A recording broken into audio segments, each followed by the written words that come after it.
बिस्मिल्लाहिर्रहमानिर्रहीम।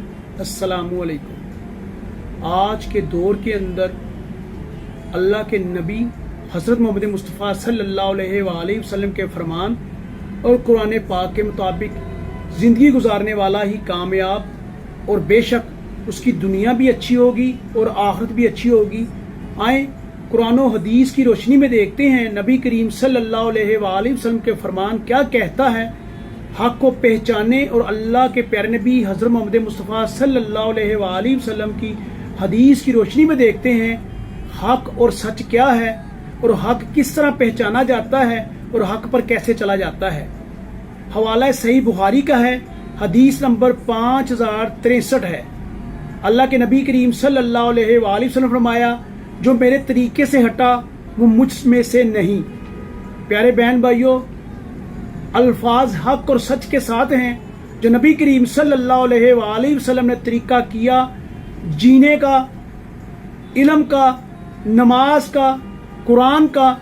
हत्ता कि अल्लाह के नबी ने, अगर अल्लाह ने कुरान के अंदर नमाज पढ़ने का कहा तो प्यारे नबी हज़रत मोहम्मद मुस्तफ़ा सल्लल्लाहु अलैहि वसल्लम ने नमाज पढ़ कर दिखाई। अगर अल्लाह ने कुरान पाक के अंदर वज़ू का जिक्र किया तो नबी करीम सल्लल्लाहु अलैहि वसल्लम ने वज़ू करके दिखाया। अगर अल्लाह ने ज़कात का हुक्म दिया तो नबी करीम सल्लल्लाहु अलैहि वसल्लम ने बताया ज़कात कैसे अदा की जाएगी। माँ की कोख से लेकर कब्र की गोद तक का जीने का तरीका, मरने का तरीका, खाने पीने का तरीका, हलाल हराम का तरीका नबी करीम सल्लल्लाहु अलैहि वसल्लम ने बता दिया। अब जो शख्स अल्लाह के नबी के फरमान के मुताबिक ज़िंदगी गुजारेगा तो उसकी ज़िंदगी कामयाब है। जो इसमें कमी करेगा वो भी जहन्नमी है और जो इसमें इजाफा करेगा वो भी जहन्नमी है। तो नबी करीम सल्लल्लाहु अलैहि वसल्लम सही बुखारी 5063 नंबर हदीस में फरमा रहे हैं, जो मेरे तरीके से हटा वो मुझ में से नहीं। और दूसरे नंबर पर हदीस मार्का सुनिएगा, हवाला तिरबानी कबीर 11335, सही उल जामिया 5439 नंबर हदीस है। नबी करीम सल्लल्लाहु अलैहि वसल्लम फरमाया, जो हमारे अलावा किसी और के तरीके पर चला वो हम में से नहीं। जिसने नबी करीम सल्लल्लाहु अलैहि वसल्लम के फरमान की रस्सी को मजबूती थाम लिया वो अल्लाह और नबी का ताबेदार है। जिसने नबी करीम सल्लल्लाहु अलैहि वसल्लम के तरीके से हटकर काम किया वो नबी के उम्मती नहीं कहला सकता। और जिसने नबी करीम सल्लल्लाहु अलैहि वसल्लम के अलावा किसी भी शख्स के तरीके के मुताबिक, चाहे वो कोई भी क्यों ना हो, जिंदगी गुजारी या अपने आप को उसके मुताबिक चलाया वो भी नबी का उम्मती नहीं होगा।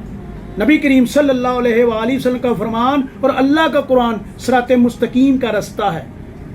ज़हूर मोहम्मद रहमतुल्लाह साहब फरमाते हैं, मुश्किल वक्त में हमेशा दुआ करें, क्योंकि जहां इंसान का हौसला खत्म हो जाता है, मुश्किल वक्त में अल्लाह से दुआएं किया करें, अल्लाह से मांगा करें, क्योंकि जहां इंसान का हौसला खत्म होता है, इंसान की उम्मीदें टूटना शुरू होती हैं, वहां से रहमतिल आलमीन कुल कायनात के हालिक और मालिक अल्लाह तबारक व तआला अपनी रहमतों का नजूल करते हैं, अपनी रहमतें उस पर नाजिल करते हैं। ज़हूर मोहम्मद रहमतुल्लाह साहब अल्लाह के दीन से मोहब्बत किया करते थे, नबी के फरमान के मुताबिक ज़िंदगी गुजारा करते थे।